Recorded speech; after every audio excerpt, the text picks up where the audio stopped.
ابو لہب کون تھا؟ اس نے کیا کچھ کیا؟ بسم اللہ الرحمن الرحیم۔ السلام علیکم۔ آپ صلی اللہ علیہ وآلہ وسلم اور اسلام کا بدترین دشمن ابو لہب تھا، جس نے بعثت کے بعد سے آپ صلی اللہ علیہ وآلہ وسلم سے عداوت اور بغض پال لیا اور اپنی نفرت کا کھل کر اظہار کر دیا۔ اس نے نہ صرف آپ کو بلکہ مسلمانوں کو طرح طرح سے ستایا، ان پر مظالم ڈھائے اور اسلام کا وجود مٹانے کی کوشش کرنے والے گروہ میں پیش رہا۔ قرآن کریم میں اس کے بارے میں ارشاد ہوتا ہے کہ ابو لہب کے دونوں ہاتھ ہلاک ہو گئے اور وہ خود ہلاک ہو گیا۔ آپ کو بتائیں گے کہ اس دشمن جس کا ذکر قرآن پاک میں بھی ہوا، ایسا کیا کیا تھا اور اس کا آپ صلی اللہ علیہ وآلہ وسلم سے کیا تعلق تھا، اس کی بیوی کون تھی اور ان کا آپ کی زندگی میں کیا کردار رہا۔ کیا آپ جانتے ہیں کہ آپ صلی اللہ علیہ وآلہ وسلم کی پیدائش کی خبر سن کر ابو لہب پر کیا رد عمل ہوا اور اس نے کیا کیا؟ اس ویڈیو میں اس کے بارے میں آپ کو مکمل معلومات ملیں گی۔ آپ سے گزارش ہے کہ ویڈیو کو آخر تک پورا دیکھیے گا۔ ناظرین، ابو لہب قریشی سردار تھا۔ اس کا اصل نام عبدالعزیٰ بن عبد المطلب اور اس کی کنیت ابو عتبہ تھی۔ اس کا رنگ سیب کی طرح دمکتا ہوا اور چہرہ حسین تھا۔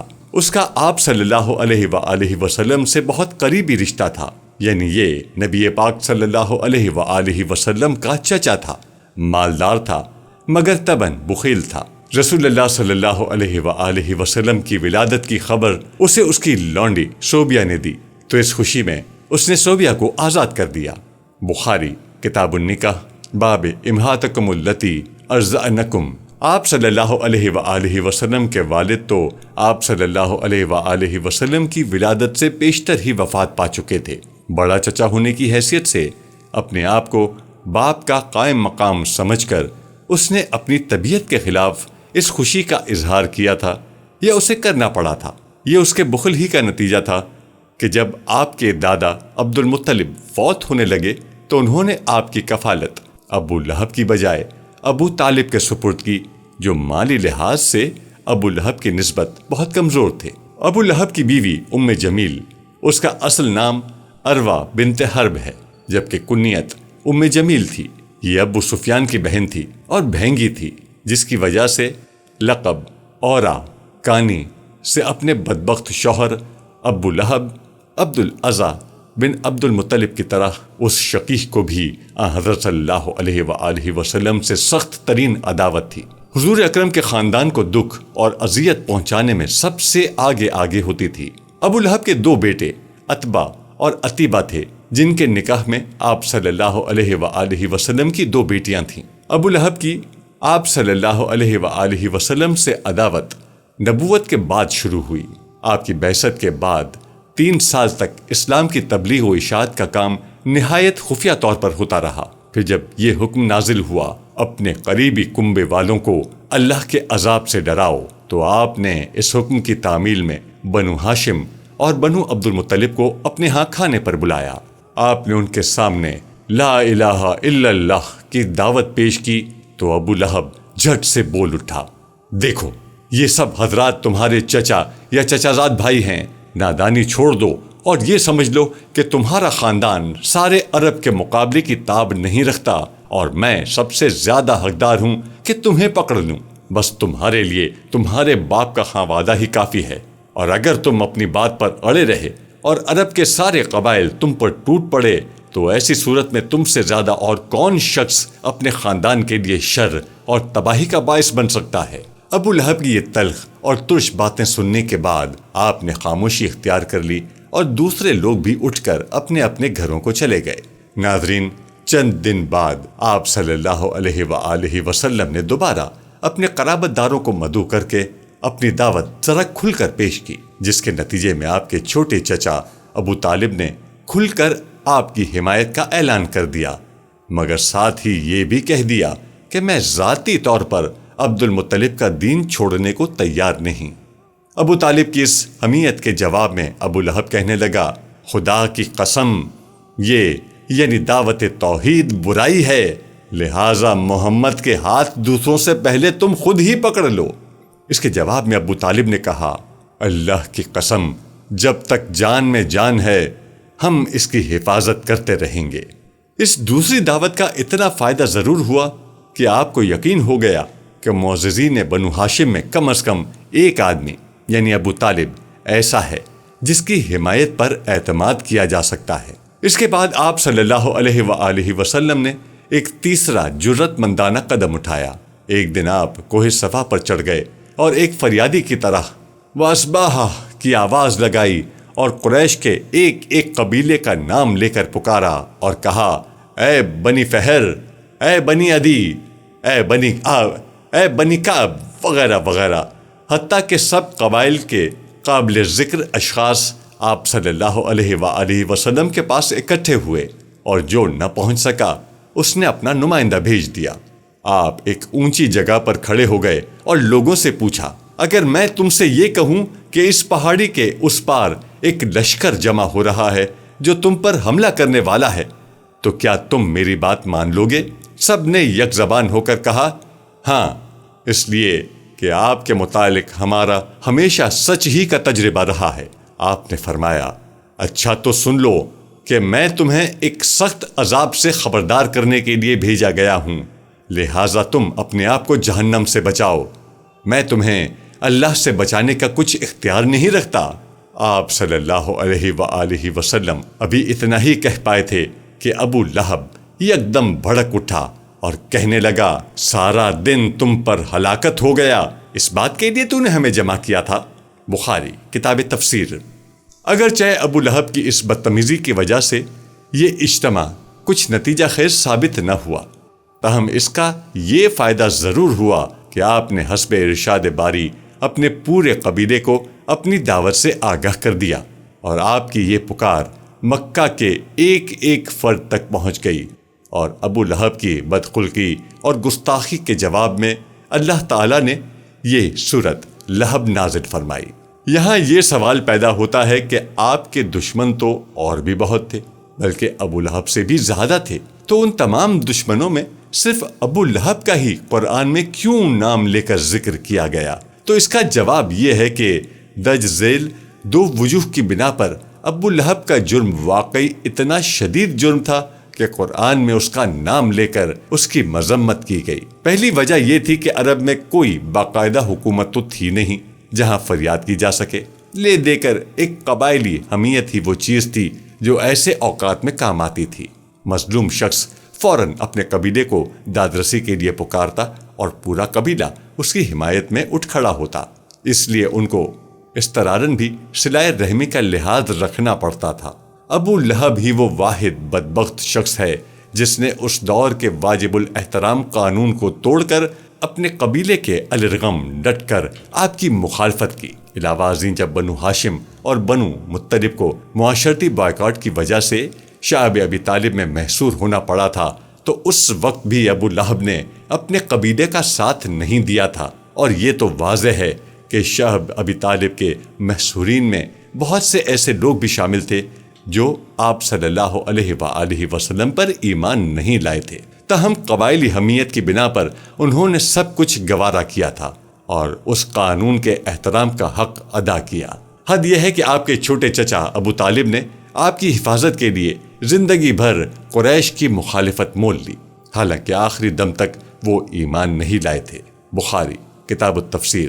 اور دوسری وجہ یہ تھی کہ اس قبائلی معاشرے میں چچا کو بھی باپ کا درجہ حاصل تھا، بالخصوص اس صورت میں کہ حقیقی والد فوت ہو چکا ہو۔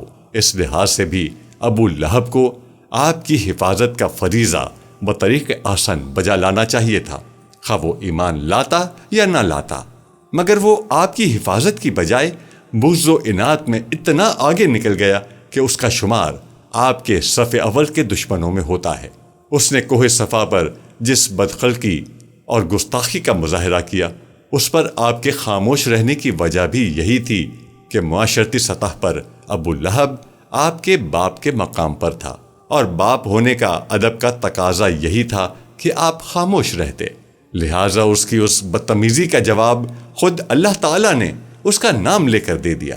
واضح رہے کہ تبت یدا آبی لہب سے یہ مراد نہیں کہ جسمانی لحاظ سے ابو لہب کے دونوں ہاتھ ٹوٹ جائیں، بلکہ یہ بد دعا کی قسم کے کلمات ہیں جو ناراضگی اور خفگی کے موقع پر بولے جاتے ہیں، اور ایسے الفاظ صرف عربی میں نہیں، ہر زبان میں پائے جاتے ہیں۔ ابو بکر صدیق کی صاحبزادی اسماء بنت ابو بکر کا بیان ہے کہ جب یہ سورہ لہب نازل ہوئی تو جمیل نے اس کو سنا تو غصے میں بھری ہوئی رسول اللہ صلی اللہ علیہ وآلہ وسلم کی تلاش میں نکلی۔ اس کے ہاتھ میں پتھر تھے اور وہ حضور کی حجب میں اپنے ہی کچھ اشعار پڑھتی جا رہی تھی۔ جب حرم میں پہنچی تو وہاں ابو بکر صدیق کے ساتھ حضور تشریف فرما تھے۔ ابو بکر نے عرض کیا، یا رسول اللہ، یہ آ رہی ہے اور مجھے اندیشہ ہے کہ آپ کو دیکھ کر کوئی بےہودہ حرکت کرے گی۔ آپ نے فرمایا، مجھے دیکھ نہ سکے گی۔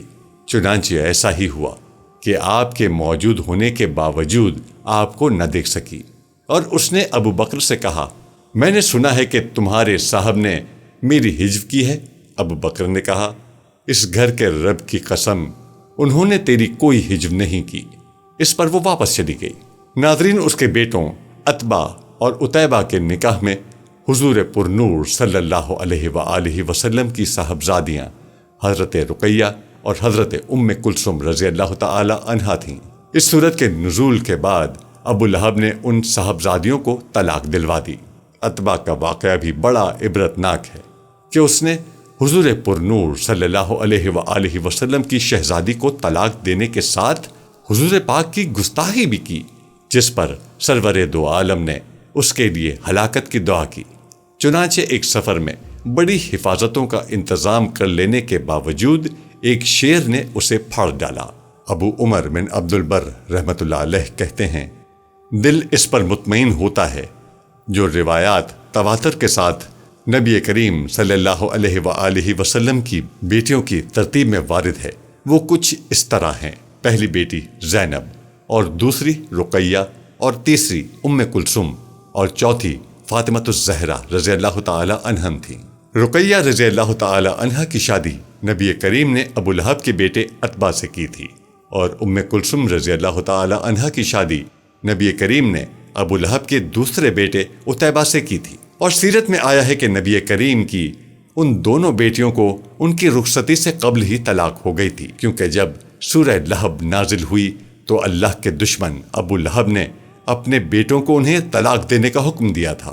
ابن عبد البر رحمۃ اللہ علیہ کہتے ہیں، مصعب وغیرہ اہل نسب کا کہنا ہے، رقیہ رضی اللہ تعالی عنہا عتبہ بن ابو لہب کی بیوی تھی، اور اس کی بہن کلثوم رضی اللہ تعالی عنہا عتیبہ کی بیوی تھی۔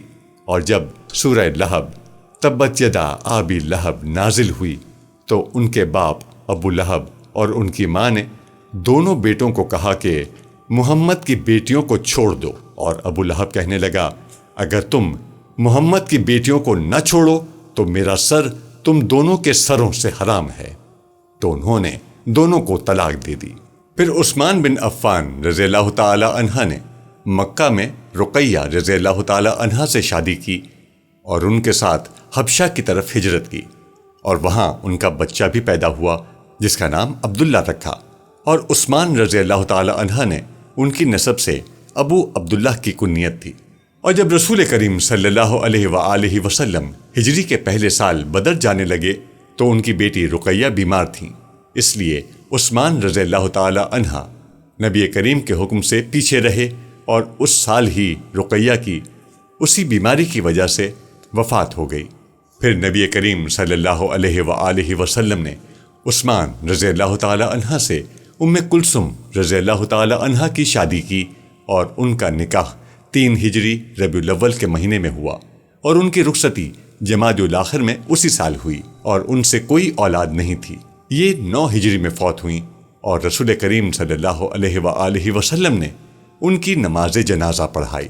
رہا نبی کریم کی بیٹیوں کا ابو لہب کے بیٹوں سے شادی کرنے میں اشکال پیدا ہونا، تو اس اشکال کی کوئی وجہ سمجھ میں نہیں آتی، کیونکہ ابتدا میں مسلمان شخص کی کافرہ عورت سے اور مسلمان عورت کی کافر مرد سے شادی حرام نہ تھی، بلکہ یہ تو بعد میں حرام کی گئی، اور جب یہ آیت نازل ہوئی تو مسلمانوں نے کافر عورتوں کو چھوڑ دیا۔ فرمان باری تعالیٰ ہے، اے ایمان والو، جب تمہارے پاس مومن عورتیں ہجرت کر کے آئیں تو تم ان کا امتحان لو، دراصل ان کے ایمان کو بخوبی جاننے والا تو اللہ ہی ہے، لیکن اگر وہ تمہیں ایمان والیاں معلوم ہوں تو اب تم انہیں کافروں کی طرح واپس نہ کرو، یہ ان کے لیے حلال نہیں اور نہ ہی وہ ان کے لیے حلال ہیں اور نہ ہی وہ ان کے لیے حلال ہیں، اور جو خرچ ان کافروں کا ہوا ہے انہیں ادا کر دو۔ ان عورتوں کو ان کے مہر دے کر ان سے نکاح کر لینے میں تم پر کوئی گناہ نہیں، اور کافر عورتوں کی ناموس اپنے قبضے میں نہ رکھو، اور جو کچھ تم نے خرچ کیا ہو وہ مانگ لو، اور جو کچھ ان کافروں نے خرچ کیا ہو وہ بھی مانگ لیں۔ یہ اللہ کا فیصلہ ہے جو تمہارے درمیان کر رہا ہے، اور اللہ تعالی بڑے علم اور حکمت والا ہے۔ الممتحنہ۔ اور اصل میں کافر عورتوں سے نکاح کی ابتدا کی حرمت اس فرمان باری تعالیٰ میں پائی جاتی ہے، اور تم مشرک عورتوں سے اس وقت تک شادی مت کرو جب تک وہ مومن نہ ہو جائیں۔ ان کے لیے کافر عورتوں میں سے صرف اہل کتاب میں سے یہودی اور عیسائی عورتیں ہی مباح کی ہیں، اور یہ اباحت بعد میں درج ذیل فرمان باری تعالیٰ میں بیان ہوئی۔ سب پاکیزہ چیزیں آج تمہارے لیے حلال کی گئیں، اور اہل کتاب کا ذبیحہ تمہارے لیے حلال ہے، اور تمہارا ذبیحہ ان کے لیے حلال ہے، اور پاک دامن مسلمان عورتیں اور جو لوگ تم سے پہلے کتاب دیے گئے ہیں ان کی پاک باز پاک دامن عورتیں بھی حلال ہیں، جبکہ تم ان کے مہر ادا کرو، اس طرح کہ ان سے باقاعدہ نکاح کرو، یہ نہیں کہ اعلانیہ زنا کرو یا پھر پوشیدہ بدکاری کرو۔ منکرین ایمان کے اعمال ضائع اور اکارت ہیں، اور آخرت میں وہ خسارہ پانے والوں میں سے ہیں۔ سورہ مائدہ آیت 5۔ قرطبی رحمۃ اللہ علیہ کہتے ہیں، کفار مرد مسلمان عورتوں سے اور مسلمان مرد مشرک عورتوں سے شادی کیا کرتے تھے، پھر اس آیت میں اسے منسوخ کر دیا گیا۔ چنانچہ عمر بن خطاب رضی اللہ تعالی عنہ نے اس وقت 2 مشرک عورتوں کو مکہ میں طلاق دے دی۔ ان میں سے ایک ابو امیہ کی بیٹی قریبہ تھی، جس سے معاویہ ابن ابی سفیان نے نکاح کر لیا، اور یہ دونوں مشرک تھے، اور دوسری عمرو الخزاعی کی بیٹی ام کلثوم تھی۔ ام عبداللہ بن مغیرہ، اس سے ابو جہم بن حذافہ نے شادی کر لی، اور یہ دونوں بھی مشرک تھے۔ مسلمان کی کافر عورت اور مسلمان عورت کی کافر مرد سے ابتدائی اسلام میں شادی کرنا مباح تھا۔ نبی کریم صلی اللہ علیہ وآلہ وسلم نے ابو لہب کے بیٹوں سے اپنی بیٹیوں کی شادی دعوت کے ابتدائی ایام میں کی تھی، جس میں ابو لہب کا غضب اور نبی کریم کی عزت تھی۔ نبی کریم صلی اللہ علیہ وآلہ وسلم کی بیٹی زینب رضی اللہ تعالی عنہا ابو العاص کے ساتھ تھی، اور ابو العاص کے کفر کی بنا پر نبی کریم نے دونوں میں علیحدگی کرا دی۔ پھر جب وہ اسلام لائے تو نبی کریم نے ان کی بیوی کو واپس کر دیا۔ کافر عورتوں سے اور کافر مردوں سے شادی کرنا ایک عام امر تھا، وہاں کوئی ایسی نص نہ تھی جو اس سے منع کرتی۔ جس کو اس کا علم ہو اس کے ہاں اس میں کوئی اشکال نہیں۔ ناظرین، جب ابو لہب کے بیٹے عتیبہ نے نبی کریم کی شان اقدس میں انتہا درجے کی گستاخی کرتے ہوئے غلیظ زبان استعمال کی، حتیٰ کہ یہ بدبخت آقا دو جہان نبی پاک صلی اللہ علیہ وآلہ وسلم پر جھپٹ پڑا اور آپ کے کرتا مبارک کو پھاڑ ڈالا، عتیبہ بن لہب کی اس حرکت سے نبی کریم کے قلب اطہر کو شدید صدمہ پہنچا، اور آپ کی مبارک زبان سے یہ الفاظ ادا ہوئے، اے اللہ، اپنے کتوں میں سے کسی کتے کو اس پر مسلط فرما دے۔ اللہ کے محبوب نبی کی زبان مبارک سے ادا ہونے والا ہر لفظ پتھر پر لکیر کی مانند ہوتا ہے، یعنی اللہ رب العزت اپنے محبوب نبی کی بات کو ہر صورت میں پورا فرماتا ہے۔ اس بات سے مشرکین بھی اچھی طرح واقف تھے کہ آپ نے جو فرمایا وہ پورا ہو کر رہے گا، لیکن ان کی عقلوں پر پردہ پڑا ہوا تھا۔ اگلے دن ابو لہب اور اس کا بیٹا عتیبہ دونوں بدبخت تجارت کی غرض سے ایک قافلے کے ساتھ شام کی طرف نکلے۔ سفر کرتے کرتے رات ہو گئی۔ قافلے والے زرقا کے مقام پر ایک راہب کے پاس رات گزارنے کے لیے ٹھہرے۔ راہب نے قافلے والوں کو پہلے ہی آگاہ کر دیا تھا کہ یہاں آس پاس جنگلی درندے بہت ہیں، اس لیے ہوشیار رہنا۔ یہ سن کر ابو لہب کو نبی کریم کی وہ بات یاد آ گئی، اور اس نے قافلے والوں سے کہا کہ اے لوگو، محمد نے میرے بیٹے عتیبہ کے لیے ہلاکت کی دعا کی ہے، اس لیے کسی درندے کے حملے کا مجھے یقین ہے۔ تم لوگ سارا سامان تجارت ایک جگہ اکٹھا کر کے اس کے اوپر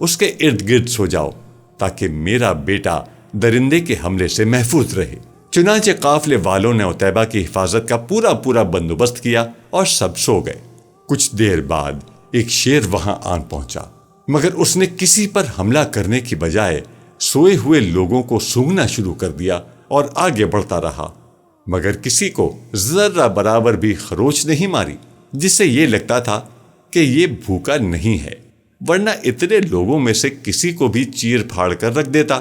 یہ سب کو سونگتا ہوا آخری بندے تک پہنچ گیا، لیکن اسے جس کی تلاش تھی اس کی بو اسے محسوس نہیں ہوئی۔ وہ کچھ قدم آگے چلا گیا، لیکن پھر اچانک مڑا اور تجارتی سامان کی جانب آ کر رک گیا۔ اسی سامان کے اوپر وہ بدبخت اور گستاخ رسول سو رہا تھا۔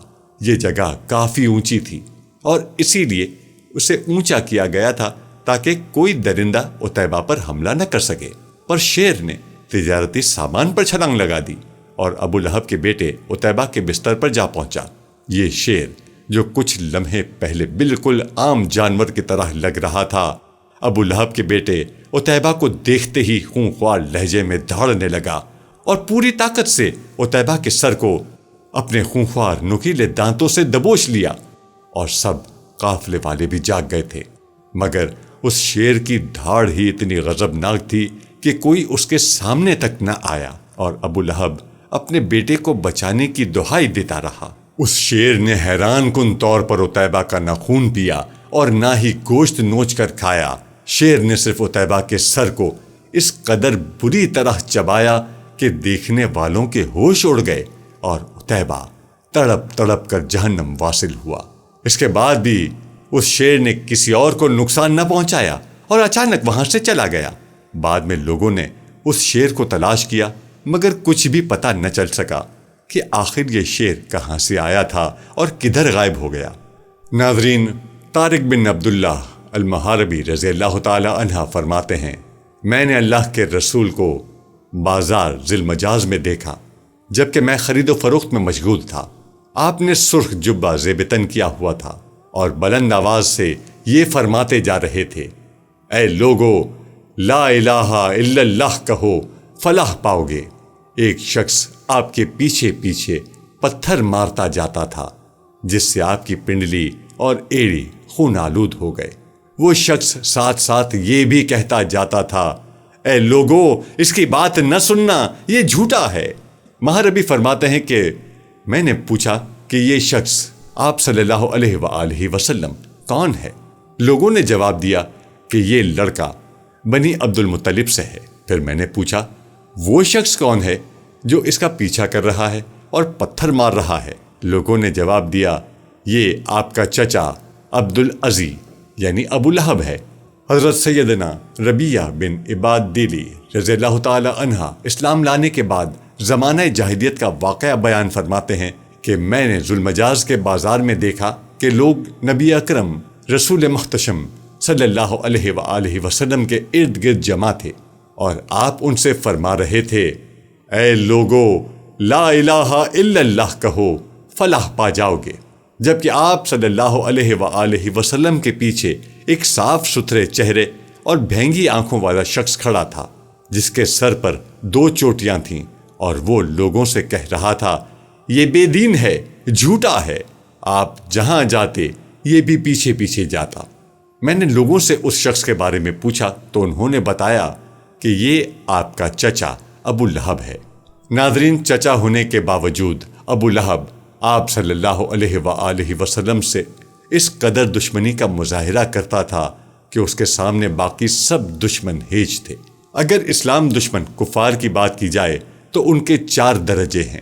پہلا گروہ وہ ہے جو اسلام تو قبول نہ کر سکے، مگر انہوں نے اسلام اور حضور کو کسی قسم کا نقصان نہیں پہنچایا، بلکہ اپنے تئیں ہر ممکن مدد کی۔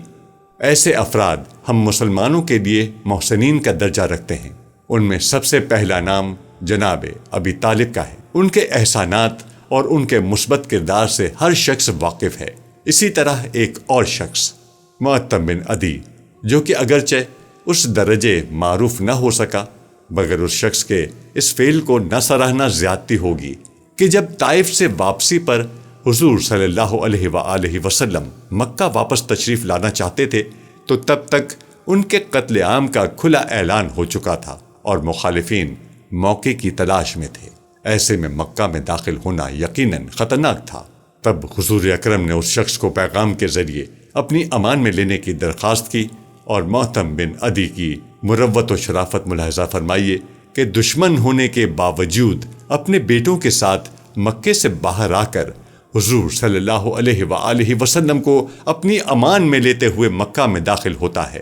اس شخص کے اس احسان کی اہمیت کا اندازہ لگائیے کہ جنگ بدر کے موقع پر جب کفار کے 70 سے زیادہ افراد جنگی اسیر کی حیثیت سے مسلمانوں کے قبضے میں تھے تو تب حضور نے فرمایا تھا کہ اگر آج محتم بن عدی زندہ ہوتا اور اسیران جنگ کی رہائی کی درخواست کرتا تو میں بغیر کسی معاوضے کے ان کو رہا کر دیتا۔ یہ وہ افراد ہیں جو کفر پر رہنے کے باوجود بہترین و مثبت شخصیات کے مالک تھے۔ بدقسمتی سے ایسے افراد ایمان نہ لا سکے، لیکن غور طلب بات یہ ہے کہ اگر یہ دونوں افراد ایمان لے آتے تو ان کے کردار کی بلندی سے کیا یہ نتیجہ اخذ کرنا درست ہوگا کہ یہ مقام صدیقیت پر فائز ہوتے؟ دوسرے درجے پر وہ افراد ہیں جو در حقیقت اسلام اور حضور کے واقعتاً دشمن تھے، مگر ان افراد نے یہ دشمنی پورے خلوص اور بہادری سے نبھائی ہے۔ ایسے افراد کی دشمنی آبائی تعصبیت اور ذاتی تکبر کی بنا پر تھی، مگر ان میں منافقت، بخل، بزدلی اور کمینے پن جیسی گھٹیا اوصاف ناپید تھی۔ ان میں ابو جہل اور عتبہ ابن ربیعہ قابل ذکر ہیں۔ ابو جہل نے کبھی پیٹھ پر وار نہیں کیا بلکہ میدان جنگ میں آ کر للکارا۔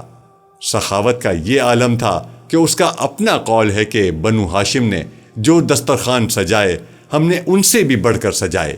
یہ دونوں افراد اپنے کردار میں دو ٹوک اور بہترین خصوصیات کے حامل تھے۔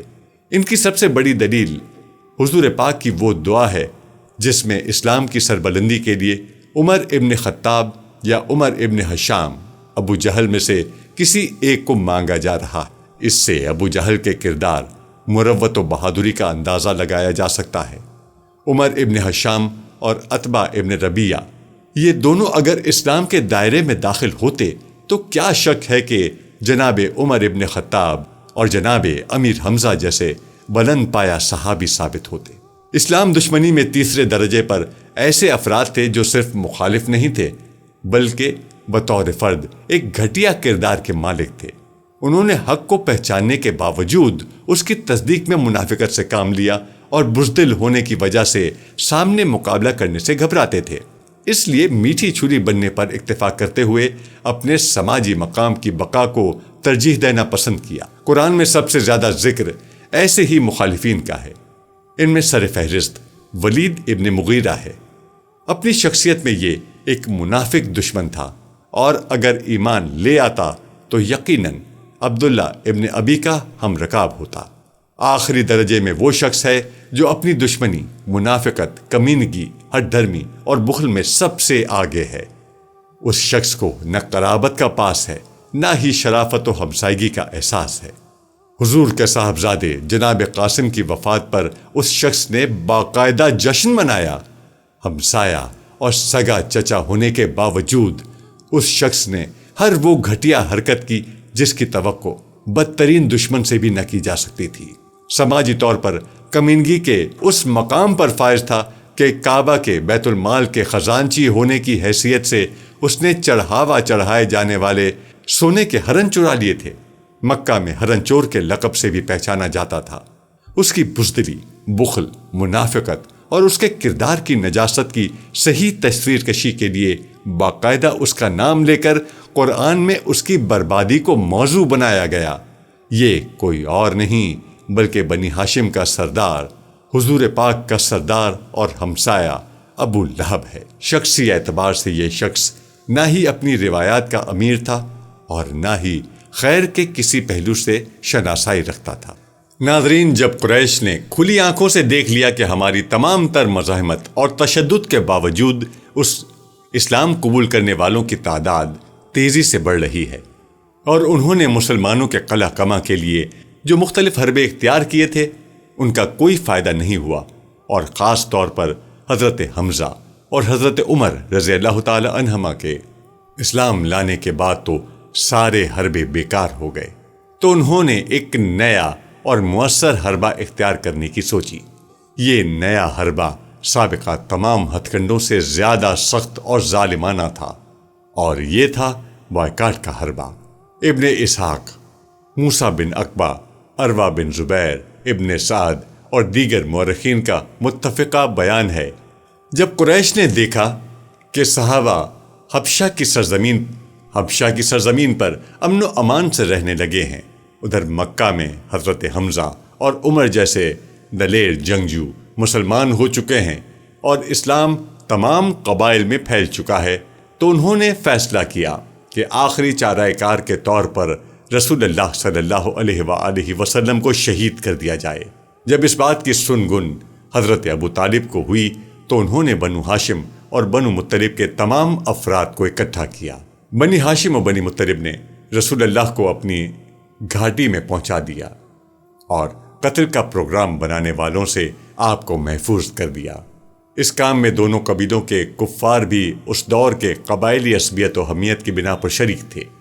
جب قریش نے اپنا یہ منصوبہ بھی ناکام ہوتے دیکھا تو انہوں نے اکٹھے ہو کر مشورہ کیا کہ ہم آپس میں بنو ہاشم اور بنو مطلب کے خلاف معاہدہ کر کے ایک دستاویز تیار کریں۔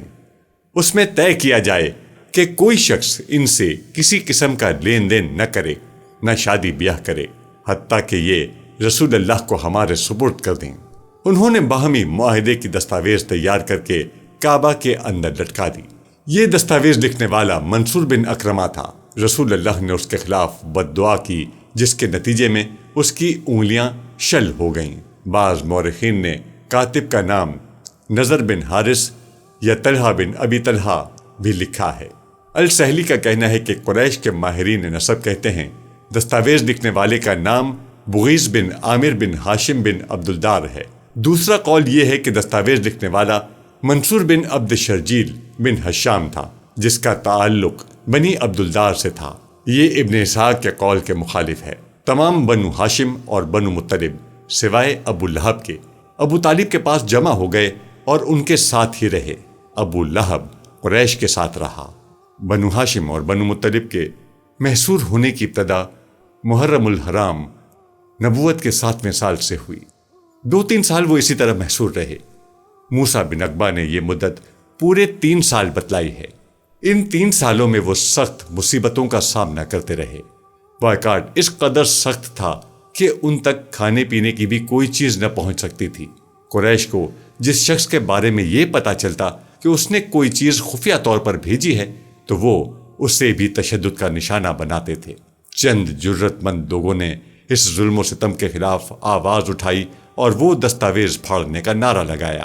حشام بن عمرو بن حارث، زبیر بن ابی امیہ، متم بن عدی، زما بن اسود اور ابو البختری بن حشام بن حارث شامل تھے۔ ان کے بنو ہاشم اور بنو مطلب کے ساتھ رشتے ناتے تھے۔ ابن ابی شیبہ کی روایت ہے، رسول اللہ کی طرف سے جنگ بدر کے دن ایک منادی کرنے والے نے اعلان کیا، مشرکوں میں سے کسی کو امان حاصل نہیں سوائے ابو البختری کے۔ اگر انہیں کسی مسلمان نے گرفتار کیا تو انہیں چھوڑ دے، کیونکہ رسول اللہ نے انہیں امان دے رکھی ہے۔ لیکن جب انہیں ڈھونڈا گیا تو پتہ چلا کہ وہ قتل ہو چکے ہیں۔ میرا خیال ہے کہ آپ صلی اللہ علیہ وآلہ وسلم کا یہ اعلان اس احسان کے جواب میں تھا جو انہوں نے اس ظالمانہ بائیکاٹ کو ختم کرنے کے سلسلے میں مسلمانوں پر کیا تھا۔ ابن حشام نے لکھا ہے کہ جب بائیکاٹ کی دستاویز اتاری گئی تو پتہ چلا کہ دیمک نے اللہ تعالیٰ کے اسم گرامی کے سوا ہر چیز کو ختم کر دیا ہے۔ ایک روایت میں ہے کہ بنو ہاشم کو اس بائیکاٹ کے دوران میں انتہائی شدت کی بھوک، زبردست مصائب اور مشقتوں کا سامنا کرنا پڑا اور انہیں جھاؤ اور کیکر کے پتے کھانے پڑے۔ ان کی قضائے حاجت بکری کی مینگنیوں کی صورت میں ہوتی تھی۔ حضرت سعد بن ابی وقاص رضی اللہ تعالی عنہ بھی ان کے ساتھ ہی گھاٹی میں محصور تھے۔ روایت ہے کہ انہوں نے کہا، ایک رات مجھے بہت شدید بھوک لگی کہ میرے پاؤں تلے کوئی چیز آئی تو میں نے اسے منہ میں ڈال لیا۔ مجھے اب تک معلوم نہیں کہ وہ کیا چیز تھی۔ جب سورہ لہب نازل ہوئی اس وقت ابو لہب اور اس کی بیوی دونوں زندہ تھے، اور اللہ تعالیٰ نے ان کے بارے میں خبر دی کہ وہ ضرور جہنم میں عذاب دیے جائیں گے، یعنی وہ اسلام نہیں لائیں گے اور ان کی موت کفر پر ہوگی۔ چنانچہ ایسا ہی ہوا، دونوں حالت کفر میں ہلاک ہو گئے۔ یہ بات اللہ تعالیٰ کی نشانیوں میں سے ایک بڑی نشانی ہے کہ علام الغیوب نے اس صورت میں ان کے بارے میں جیسی خبر دی ویسا ہی ہوا۔ ابو لہب جنگ بدر میں شریک نہیں ہو سکا۔ جب کفار قریش شکست کھا کر مکہ واپس آئے تو لوگوں کی زبانی جنگ بدر کے حالات سن کر ابو لہب کو انتہائی رنج و ملال ہوا۔ اس کے بعد ہی وہ بڑی چیچک کی بیماری میں مبتلا ہو گیا، جس سے اس کا تمام بدن سڑ گیا اور 8ویں دن مر گیا۔ عرب کے لوگ چیچک سے بہت ڈرتے تھے اور اس بیماری میں مرنے والے کو بہت ہی منحوس سمجھتے تھے، اس لیے اس کے بیٹوں نے بھی 3 دن تک اس کی لاش کو ہاتھ نہیں لگایا، مگر اس خیال سے کہ لوگ تانا ماریں گے ایک گڑھا کھود کر لکڑیوں سے دھکیلتے ہوئے لے گئے اور اس گڑھے میں لاش کو گرا کر اوپر سے مٹی ڈال دی۔ اور بعض مورخین نے تحریر فرمایا کہ دور سے لوگوں نے اس گڑھے میں اس قدر پتھر پھینکے کہ ان پتھروں سے اس کی لاش چھپ گئی۔ رسول اکرم کو تکلیف پہنچانے کے لیے مشرکین آپ کا مذاق اڑاتے تھے۔ ان کا اصل مقصد حضور کی شخصیت کو توڑنا، انہیں گوشہ نشینی پر مجبور کرنا، نیز عوام الناس کے سامنے آپ کو ذلیل و رسوا کرنا تھا، تاکہ نہ آپ معاشرے میں ابھر سکیں اور نہ عوام الناس آپ کی جانب توجہ کرے۔ رسول اللہ جو کہ صاحب عزت اور سچے انسان تھے، پر اس سلوک کا ذہنی اثر کم نہیں ہو سکتا۔ اس کے باوجود آپ نے صداقت و نجابت کی بنیاد پر اس تمسخر آمیز رویے کا مقابلہ کیا۔ ابن سعد، ابن اسحاق اور بلازری نے تمسخر کرنے والوں کے ناموں کی فہرست بھی بیان کی ہے۔ ابن سعد نے جو 10 نام ذکر کیے ہیں ان میں سے صرف 2 افراد بعد میں ایمان لائے، جبکہ دوسرے لوگ یا تو جنگوں کے دوران مارے گئے یا فتح مکہ سے پہلے مر گئے۔ ناظرین، نہ صرف ابو لہب نے بلکہ اہل مکہ نے اسلام دشمنی میں آپ کو بہت اذیتیں پہنچائیں، انہیں ان کے مقصد سے ہٹانے کی کوشش کی، انہیں ڈرایا، دھمکایا اور عورت اور پیسے تک کا لالچ بھی دیا، لیکن وہ بھی کوئی معمولی انسان نہیں تھے بلکہ اللہ کے مقرب اور محبوب نبی تھے، جو ہر لمحہ ہر پل ثابت قدم رہے، حق کہنے سے نہ گھبرائے۔ اس کے ساتھ ساتھ آپ کے ساتھیوں نے بھی حب رسول میں ہر آزمائش اور سختی کا ڈٹ کر مقابلہ کیا، جس کے نتیجے میں اسلام کی فتح ہوئی اور دشمنان اسلام کا منہ کالا ہوا۔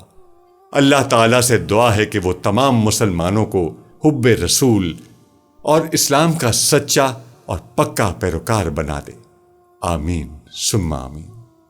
ناظرین، یہ تھی ہماری آج کی ویڈیو۔ ہم امید کرتے ہیں کہ آپ کو ہماری آج کی یہ ویڈیو ضرور پسند آئی ہوگی۔ اگر آپ کو ہماری آج کی یہ ویڈیو پسند آئی ہے تو آپ سے گزارش کرتے ہیں کہ آپ ہمارے چینل کو ضرور سبسکرائب کر لیں اور ساتھ ہی لگے بیل کے بٹن کو بھی پریس کر لیں، تاکہ آپ کے پاس ہماری آنے والی مزید معلوماتی ویڈیوز کا نوٹیفیکیشن بر وقت ملتا رہے۔ سبسکرائب کے ساتھ ساتھ ہماری ویڈیو کو لائک بھی کریں اور اپنی قیمتی رائے کا اظہار کمنٹس میں ضرور کریں۔ کمنٹس میں آپ اپنے سوالات بھی ہم تک پہنچا سکتے ہیں۔ اللہ تعالیٰ آپ کو اپنی حفظ و امان میں رکھے، آمین۔